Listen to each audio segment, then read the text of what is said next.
태초부터 있는 생명의 말씀에 관하여는 우리가 들은 바요 눈으로 본 바요 자세히 보고 우리의 손으로 만진 바라.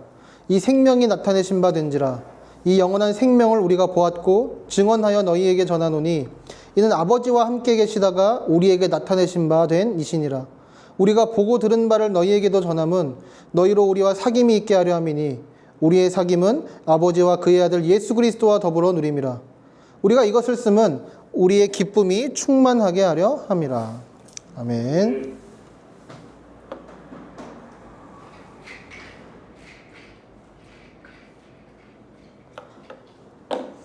자, 오늘부터 이제 요한 1서를 이제 살펴봅니다.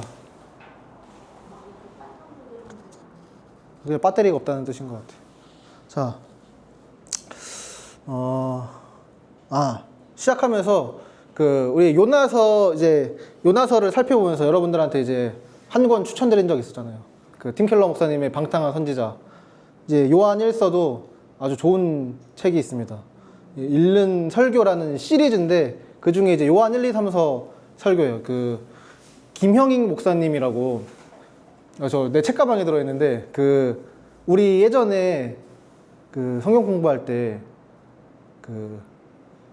율법과 복음 그 책이랑 우리가 하나님을 오해했다 그 책을 쓰신 분이에요. 지금 광주에 있는 벳샬롬 교회 이제 목사님이신데 이번에 설교집이 얼마 전에 나왔는데 저도 많이 이제 참고하고 있는데 여러분들이 또 기회 되시면 한 번씩 또 읽어보시면 좋을 것 같아요. 자, 요한 1서는 딱 이 책 제목을 보면 보이듯이 그러니까 예수님이 사랑하시는 제자 사도 요한이 쓴 편지입니다. 이 편지를 받는 대상은 아마도 이제 요한계시록 2장 3장에 나오는 7교회가 있는 소아시아, 특히 에베소 지역의 교회였던 것 같아요. 자, 요한이 이 요한 1서를 쓴 목적이 무엇이었을까? 우리 3절을 같이 한번 읽어봅시다. 시작. 우리가 보고 들은 바를 너희에게도 전함은 너희로 우리와 사귐이 있게 하려 함이니 우리의 사귐은 아버지와 그의 아들 예수 그리스도와 더불어 누림이라. 아멘. 먼저 이 편지의 목적이 뭐냐면요. 첫 번째는 아버지와 그의 아들 예수 그리스도와의 사귐에 초대하기 위함이에요. 그리고 또 우리와의 사귐에 초대하기 위함입니다. 그리고 그 사귐을 통해 궁극적으로 이 4절에서 말씀하는 것처럼요, 충만한 기쁨에 이르게 하기를 요한은 원하고 있어요. 그러니까 하나님과의 사귐, 또 우리라고 하는 이 사람들과의 사귐을 통해서 충만한 기쁨에 이르게 하는 것, 이것이 사도 요한이 오늘 편지를 쓴 목적이라고 할 수 있죠. 그러니까 요한은 이 사귐에 초대하기 위해 편지를 쓰고 있습니다. 여러분들 이 사귐이라는 단어는 우리가 교회 다니면서 한 번씩은 들어봤을 법한 그리스어 단어예요. 코이노니아. 다들 들어본 적 있죠? 여러분 이 코이노니아가 뜻하는 게 뭘까요? 보통 이제 번역으로 교제, 사귐 이렇게 하거든요. 고신에서 이제 신학을 가르치시는 최승락 교수님의 이 요한일서 주석에 보면 이걸 이렇게 설명해요. 사귐을 뜻하는 헬라어 코이노니아는 뜻이 여러 가지입니다. 1차적으로 코이노니아는 상호 관심과 몫을 포함하는 가까운 유대, 곧 연합, 친교, 친밀한 관계 등을 나타낼 때 사용되는 단어입니다. 그러니까 사람들 사이에 가장 친밀한 관계인 결혼을 말할 때도 이 단어가 자주 사용됐대요. 또 그 밖에도 코이노니아는 친밀한 관계를 표시하는 태도나 그런 관계의 증표를 의미하기도 해요. 그러니까 이런 의미에서 고린도후서 9장에 보면 이 코이노니아가 연보, 다른 말로 헌금, 후원금이라고 할 수 있어요. 말로 번역되기도 했어요. 그러니까 코이노니아는 주는 거거든요. 근데 뭐냐면 정말 실제로 돈을 줘서 섬기는 것 같은 것들을 포함해요. 또한 코이노니아는 단순히 어떤 것에 참여 또는 동참을 가리키기도 한다. 이렇게 설명합니다.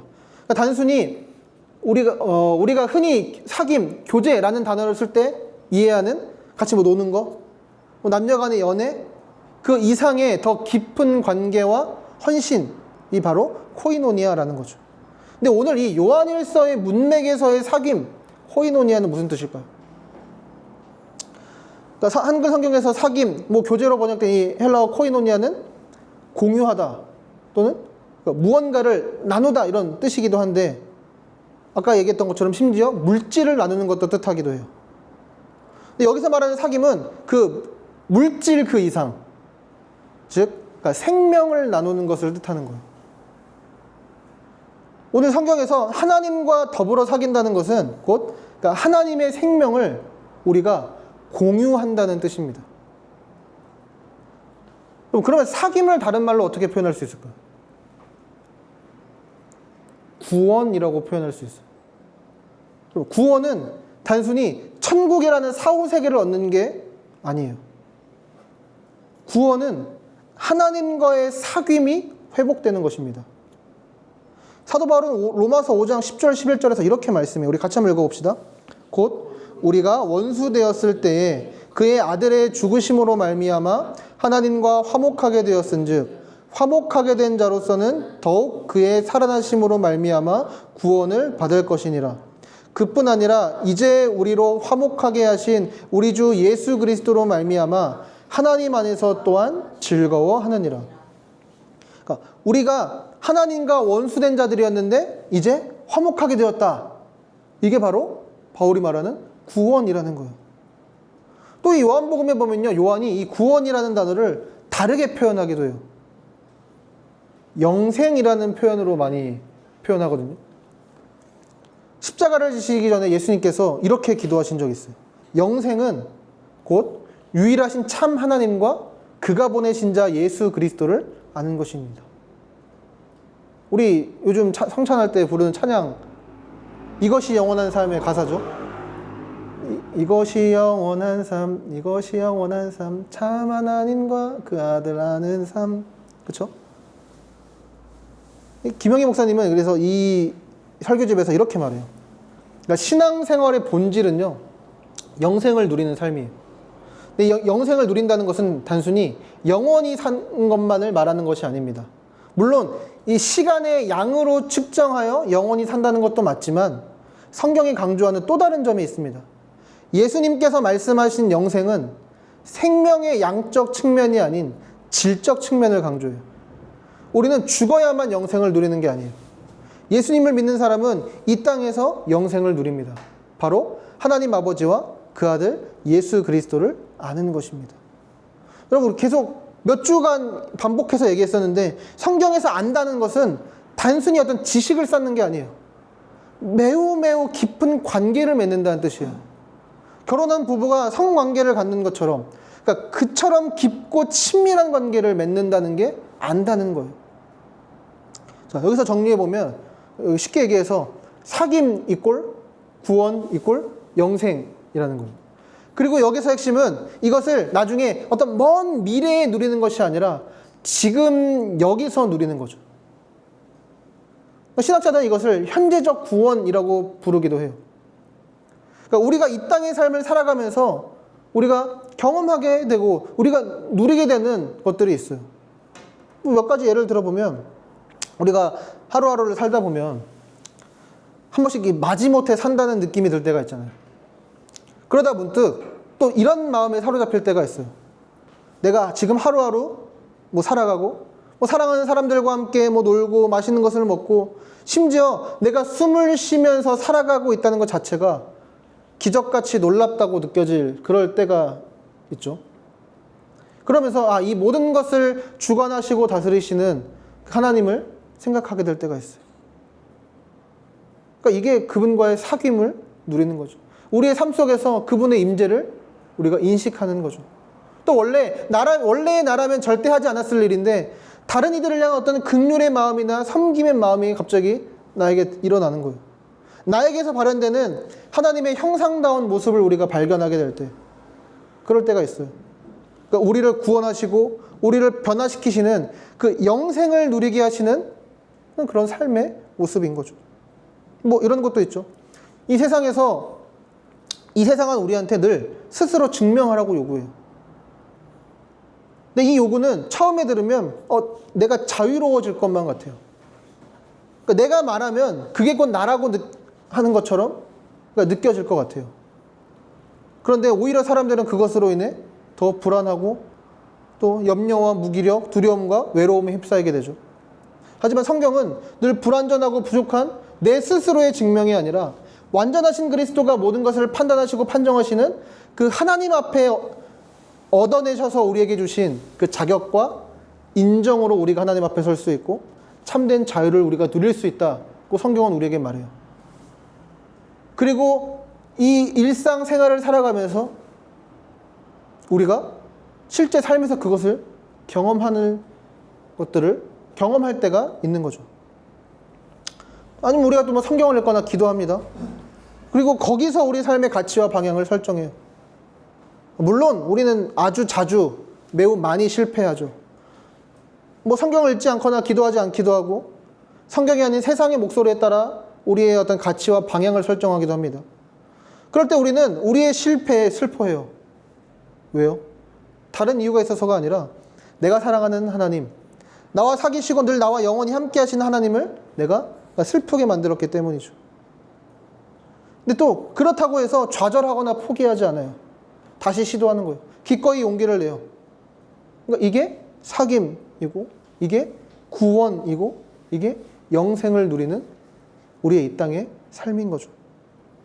요한은 이 사귐이라는 것으로 교회들을 그리고 이 우리와 함께 하시는 교회인 우리를 초청하고 있는데, 그러니까 우선은 아버지와 그의 아들 예수 그리스도와의 사귐으로 초대해요. 그럼 이것을 우리는 이 초대를 이 사귐을 하나님과의 이 사귐을 우리는 이렇게도 부를 수 있어요. 예배. 그러니까 우리의 뭐 주일 공예배 혹은 삶의 예배 다 포함해서 우리는 이 예배를 통해 하나님과의 사귐을 누려요. 우리 계속 예배에 대해서 공부했었을 때 떠올려 보세요. 그러니까 계속 강조했던 것들이 그거였죠. 예배는 하나님과의 사귐. 예배는 하나님과의 데이트다. 그렇죠? 그리고 우리 주일 예배 순서를 보면 하나님이 우리를 향해 사귐을 초청하시고 막 구애하세요. 우리를 부르시고 우리에게 은혜를 부어주십니다. 그러면 우리는 거기에 뭐 찬양, 기도, 뭐 헌금으로 우리가 반응하는 거죠. 하나님과 교제하는 거예요.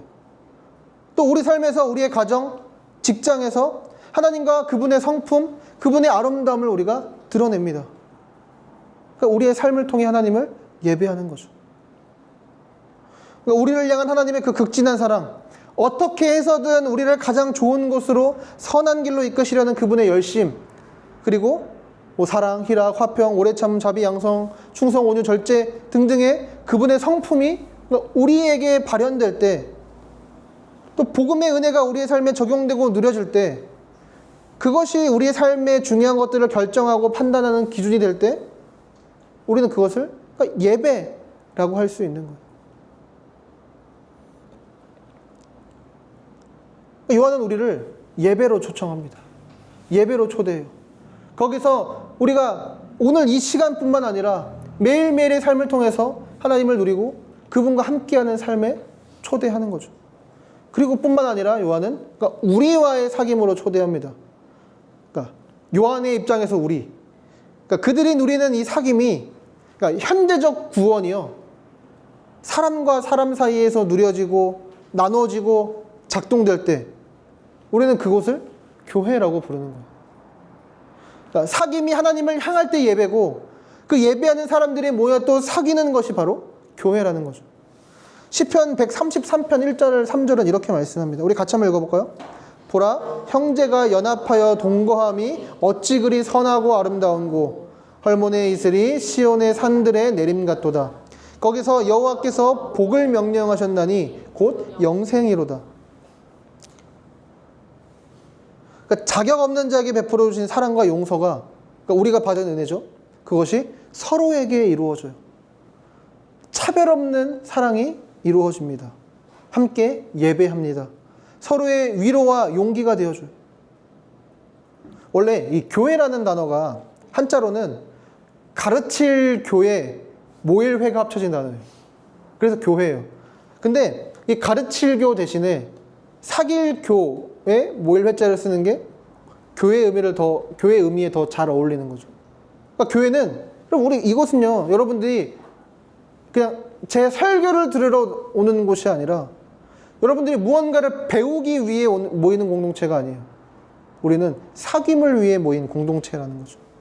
그리고 예배와 교회는, 그러니까 우리의 하나님을 향한 예배, 그리고 우리 서로의 이 사귐은요, 우리를 충만한 기쁨으로 이끌어가는 거죠. 그런데 이 사도 요한이 편지하고 있는 이 교회에 사귐이 사라진 것 같아요. 아마 이 교회 안에 사귐을 깨뜨리는 자들이 있었던 것 같습니다.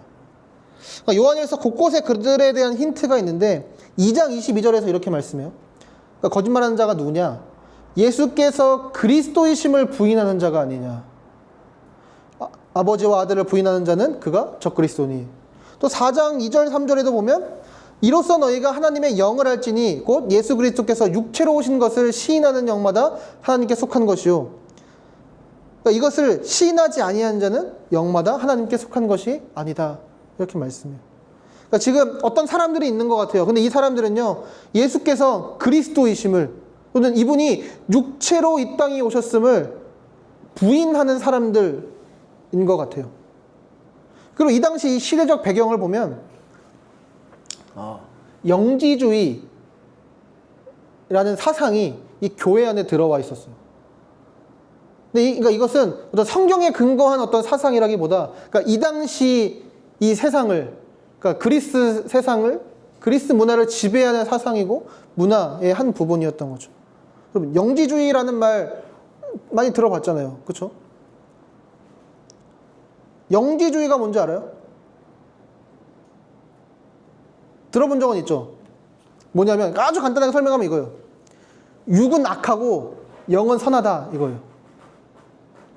그러니까 육체는 그러니까 이 육체는 영혼과 정신의 감옥이고, 영혼이 어떤 신비한 지식, 그러니까 영지, 그러니까 신비한 지식을 통해서 이 육체로부터 벗어나는 게 곧 구원이라는 거예요.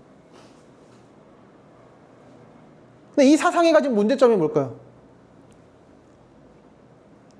첫 번째는 이 사상에는요, 사귐이 필요 없어요. 그냥 나 개인적으로 그 지식을 얻기만 하면 돼요. 공동체도 필요 없고 교회도 필요 없어요. 결국 이 사상은 우리를 개인주의로 이끌어가는 거죠.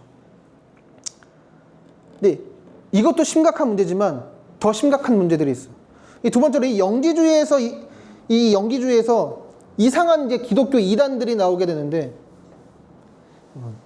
가현설이라는, 그러니까 도케티즘이라는 이단이 나와요. 이 가현이 뭐냐면 가짜로 그렇게 보인다는 거거든요. 아까 뭐가 악하다고 그랬어요? 육체가 악하고 선한 것은 영혼이라고 했잖아요. 그래서 예수라는 한 인간이 태어나서 30년을 살다가 세례 요한한테 세례를 받을 때 하나님이신 그리스도가 이 몸으로 들어가셨다는 거예요. 그리고 십자가에 죽으실 때 그 몸 밖으로 나오셨다는 거예요. 왜 얘네들이 이런 황당한 얘기를 하냐면, 신이 이 악한 육체로 들어가는 게 이 사람들한테는 말도 안 되는 일인 거예요. 그러니까 이 사람들은 결국 그러니까 예수님의 어떤 성육신, 예수님의 육체적인 부활을 거부하는 거죠. 그리고 마지막 문제인데요. 그리고 이게 핵심이에요. 결국 이런 영지주의는요, 어떤 영적인 것, 육적인 것을 구분하고 영적인 것만 추구하고 이 육적인 것을 거부하거든요. 결국 이런 태도가 어떤 결과를 가져오냐면 신앙과 삶을 분리시키고 말아요. 최영삼 교수님이라는 이 백석대에서 신학을 가르치는 교수님이 이렇게 말해요. 정작 문제는 신자가 확신하는 구원과 그런 그가 육체로 이 세상 안에 사는 삶 사이에 놓인 그 관계에 있대요. 즉 영적인 구원과 육체의 삶 사이에, 또는 이미 하나님의 아들을 믿어 영원한 생명을 가진 것과 지금 이 세상 속에서 사는 육체와 물질적인 실존 사이에 본질상 아무런 필연적 관계가 없다고 주장하는 것, 그것이 헬라적 이원론을 배경으로 한 영지주의의 가현설적 이단의 주장의 핵심인 것이다. 자, 실제로 이 가현설 이단 중에 세렌투스라는 사람이 있었어요. 이 사람은 그러니까 영적인 것만 추구하잖아요. 그러니까 내 육체는 그냥 더럽고 부정한 거잖아요. 그래서 그러니까 엄청 음란한 삶을 살았대요. 그러니까 이건 그냥 막 굴려도 되는 거예요. 아무렇게나 돼도 상관없는 거예요. 그런 비슷한 이단이 지금 있죠. 구원파인 거죠. 구원파. 내가 그냥 예수만 믿으면 내가 뭐 어떻게 살든 아무 상관없다는 거예요. 단순히 요 정도 이런 것의 문제가 아니라요. 여기서 지금 지적하고 싶어하는 문제는 뭐냐면 쉽게 말해서 이런 거예요. 일요일의 교회 생활과 평일의 삶이 우리가 분리되는 거예요. 우리 스스로 여러분 우리가 구원을 어떻게 생각하는지 한번 돌아봅시다. 혹시 우리의 구원에 대한 이해가 그냥 우리가 예수 믿고 난 후에 죽어서 우리의 영혼이 되게 멋지고 뭐 환상적인 어떤 사후 세계로 가는 것 그냥 그 정도에만 우리가 머물러 있다면 그것이 그냥 구원이라고 그러니까 그것만이 구원이라고 우리가 생각한다면 이 땅에서의 삶은 아무 필요 없고 의미 없는 거죠. 이것이 우리에게 계속된다면 그러니까 우리의 믿음은 이 영지주의적인 신앙이라고도 할 수 있게 되는 거예요. 월요일부터 토요일까지 직장에서 내가 어떻게 살아가든가 가정에서 또 친구들과 내가 어떤 가치를 진정으로 추구하며 살아가는가 우리는 돌아봐야 됩니다. 저 여러분의 삶에서 여러분 예배 생활과 교회 생활은 어떻습니까? 우리의 삶에 복음이 작동되고 우리를 통해 우리의 공동체가 서로에게 사귐을 우리가 누리게 하고 있습니까? 우리 공동체는 서로를 향한 기도와 격려와 하나님의 선하심과 사랑이 그러니까 우리 안에 서로 작동되고 있나요? 우리의 일요일과 나머지 6일이 전혀 다른 삶처럼 분리되어 있다면 그러니까 우리가 믿는 예수는요 내 영혼 그러니까 일요일의 구원자이긴 하지만 내 육체 나머지 6일의 구원자는 되지 못하는 존재가 되는 거죠. 그러니까 제가 아까 이 영지주의 이단 가연설 설명하면서 뭐 좀 이상한 애들이 있어 라고 우리가 생각했지만 어쩌면 우리의 신앙이 그런 신앙이 되어 있는지도 모른다는 거예요. 우리가 무언가를 믿는다면 여러분 그 가치는요 우리 삶의 가치관으로서 반드시 드러날 수밖에 없어요. 그래서 우리는 돌아봐야 돼요. 그리고 우리의 예수가 일요일과 내 영혼만 구원할 수 있는 존재라면 우리는 또 어떻게 해요?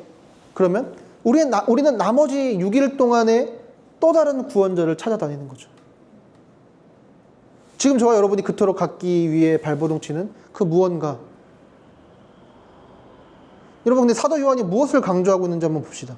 오늘 본문 1절 2절 같이 한번 읽어볼까요? 태초에 있는 생명의 말씀에 관하여는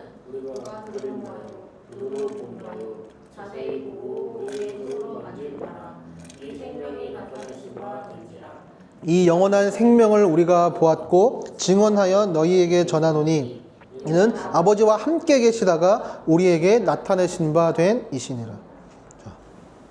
예수님은 단순히 우리의 영혼만 혹은 우리의 일요일만 구원하시기 위해 오신 게 아니라는 거예요. 그랬으면 그분은 진짜 우리와 같은 사람이 되실 필요가 없으셨겠죠. 하지만 그분은 우리의 몸, 우리의 실생활, 우리의 가정, 우리의 직장, 우리의 모든 현존을 구원하시기 위해 오셨습니다. 그래서 그분은 하나님이신 분이 그러니까 우리와 같은 사람으로 이곳에 오신 거예요. 태초부터 계셨던 하나님이 우리를 구원하시기 위해 직접 눈으로 보고 손으로 만질 수 있는 존재로 오셨습니다.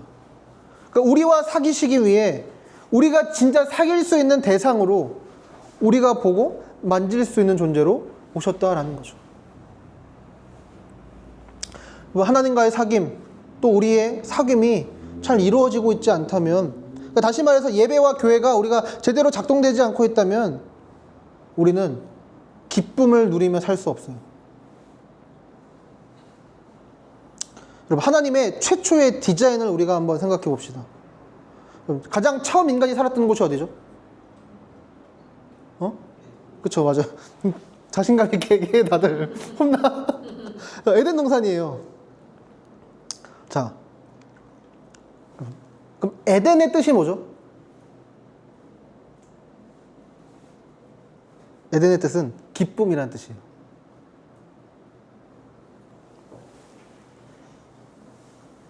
여러분, 에덴 동산이 기쁨의 동산이었던 이유가 무엇일까요? 먹을 게 많아서? 자연 환경이 아름다워서? 누가 그런 얘기 하던데, 수맥이 흐르고 있어서 양쪽으로 강이 막 흐르니까. 픽 뭐라고? 죄가 없어서. 그 대답도 맞는 대답이겠죠. 근데 거기에 누가 계셨어요? 동산을 거니시는 여호와 하나님이 계셨죠. 하나님과 막힘없는 사귐이 이루어지는 곳이기 때문에 에덴은 기쁨의 동산이었어요. 우리 예배 공부할 때도 여러분 최초의 예배는 에덴에서부터 있었다고 얘기했었던 거 기억나나요? 하나님이 부르시고 아담이 응답하고 하나님이 동산에 풍성한 열매를 베푸시고 거기서 아담은 그것을 먹고 마시며 그분의 은혜를 풍성하게 누리는 거예요. 그러니까 예배하는 거죠. 그리고 에덴에는 하나님만 계셨나요? 그러니까 나 말고 또 다른 하나님의 형상이 있었죠. 그러니까 아담에게는 하와가, 하와에게는 아담이에요. 아담과 하와는 그러니까 인류 최초의 부부이기도 하지만 이들은 인류 최초의 교회이기도 해요. 그러니까 죄가 들어오기 전 아담과 하와 역시 둘이 합하여 하나로 여겨질 정도로 깊은 사귐을 나누었습니다. 그러니까 이 둘은 아무리 봐도 하나인 것처럼 그게 그렇게 보이는 게 분명한 것처럼 그렇게 사귀었어요. 하나님과의 사귐으로 인한 기쁨, 예배를 통해 서로 연합하여 사귐을 얻게 되는 기쁨, 그러니까 예배와 교회를 통해 누리게 되는 기쁨으로 충만했던 곳이 바로 에덴이었어요. 그러니까 성경은 처음부터 분명히 우리한테 이렇게 얘기하죠. 기쁨의 절대적인 조건은 하나님과의 사귐, 교회의 사귐이라고. 근데 무슨 일이 벌어졌습니까? 인간이 다른 데서 기쁨을 찾다가 에덴에서 추방당해요. 그런데 인간의 DNA 안에는 그러니까 마음속 깊은 곳에 참되고 풍성한 그 기쁨을 누려본 그 기억이 남아있는 거예요. 그래서 그 나니아 연대기의 작가인 C.S. 루이스는 그것을 일종의 향수병이라고 얘기해요. 그러니까 에덴에 대한 온전한 기쁨에 대한 향수병이 있는 거죠. 그래서 그러니까 그 기쁨은 누리고 싶은 거예요. 근데 이제 하나님이 아닌 다른 데서 그것을 막 찾아다니는 거죠. 그것이 남은 6일 동안 우리가 그토록 찾아 헤매고 의지하는 또 다른 구원자와 같은 거죠. 그리고 성경은 그것을 우리에게 우상이라고 부르죠. 여러분, 우상은요 다 공통점이 있어요. 처음에 우리를 유혹할 땐 정말 다 줄 것처럼 말해요. 이것만 가지면 우리가 정말 행복할 수 있을 거라고 말해요. 이것만 해내면 정말 참된 기쁨을 가질 수 있을 거라고 말해요. 그래서 정말 열심히 올라가요.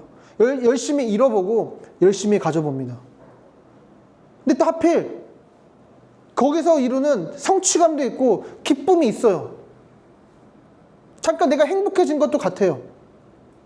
하지만 또다시 불안과 불행과 두려움이 우리를 덮칩니다. 어찌 보면 우리의 삶은 계속 이것의 연속이고 반복이겠죠. 그런 우리를 위해 우리와의 사귐을 회복시키기 위해 우리 주님이 오셨습니다. 우리 주님이 남은 우리의 6일, 우리의 모든 전 존재를 구원하시기 위해 그러니까 참 하나님이시면서 참 사람이신 존재로 우리에게 오셨어요. 자, 우리 그 옛날 연애했던 기간 뭐 이런 것들 한번 떠올려 보세요. 이제 약간 우리의 기억이 왜곡됐을 수는 있는데 정원이랑 사귈 때 제 기억에 단 하루도 만나지 않은 날이 없어요. 그러니까 평일에도 매일매일 학교가 끝나면 수원에서 부천을 가고, 사실 저는 운전을 별로 안 좋아하거든요. 근데 그리고 제일 싫어하는 건, 운전을 별로 안 좋아하는데 그 중에 제일 싫어하는 건 차 막히는 걸 진짜 싫어요. 근데 정은이를 만나려면 차 막히는 시간에 운전을 해야 돼. 수원에서 부천까지 매일매일 1시간 반 이상이 걸렸어요. 근데 또 데이트하고 또 수원까지 가는 거예요. 그러니까 매일매일 거의 하루에 운전을 4시간씩 했어. 근데 다들 이런 열정적인 헌신 다 해봤잖아요. 뭐 두 사람도 막 그런 스토리들도 있고. 근데 마찬가지예요. 그러니까 하나님이 저 위에서 너네 나랑 사귀고 싶으면 여기까지 올라와 보라고 하시는 게 아니라 그분이 우리와 사귀시기 위해 이곳까지 오셨어요.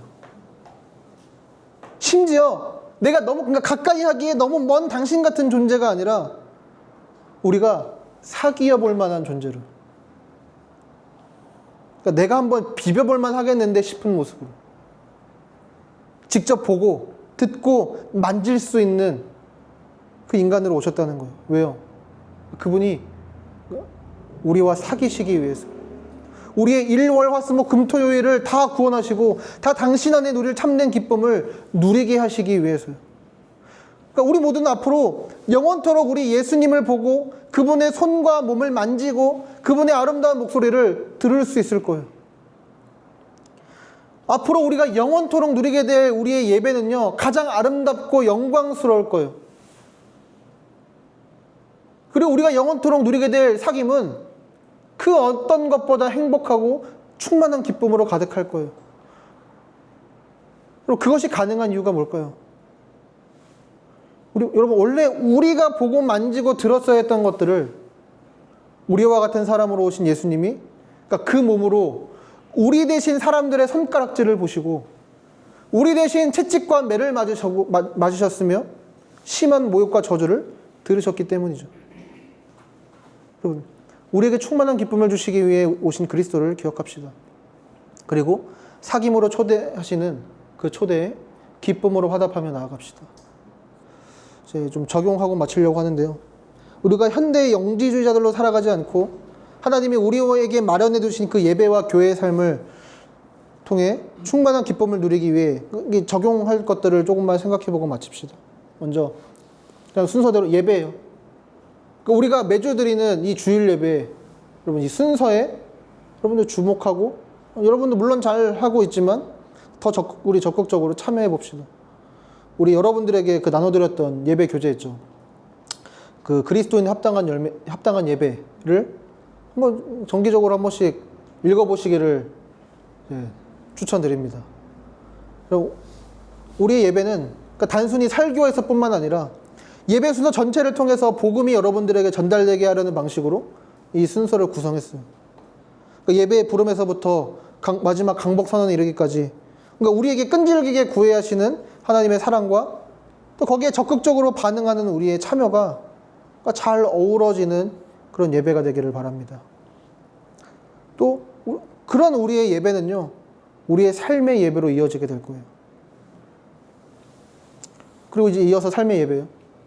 사실 너무나 당연한 건데, 여러분, 우리 성경 읽고 기도합시다. 매일매일 정기적으로 성경을 읽고 우리 기도합시다. 특별히 그러니까 제가 이제 계획하고 있는 것 중에 하나는 내년에는 우리가 좀 더 성경을 읽는 거예요. 성경 읽기와 기도는 그러니까 그 자체로도 하나님과의 사귐을 누리게 하는 가장 강력한 수단이에요. 또 그러면서도 우리가 일상생활에서 하나님과 사귀는, 즉 하나님을 예배하고 그분과 함께 살아가는 삶을 살아가게 하는 그러니까 가장 좋은 길라잡이가 되어줄 것입니다.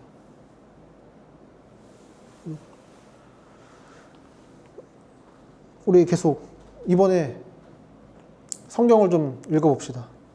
그리고 기도도 뭐 여러분들이 소망하는, 그리고 여러분들이 품고 있는 여러분들의 소원을 하나님께 내놓기도 하고, 또 이런 방식으로 또 해보시기를 추천드려요.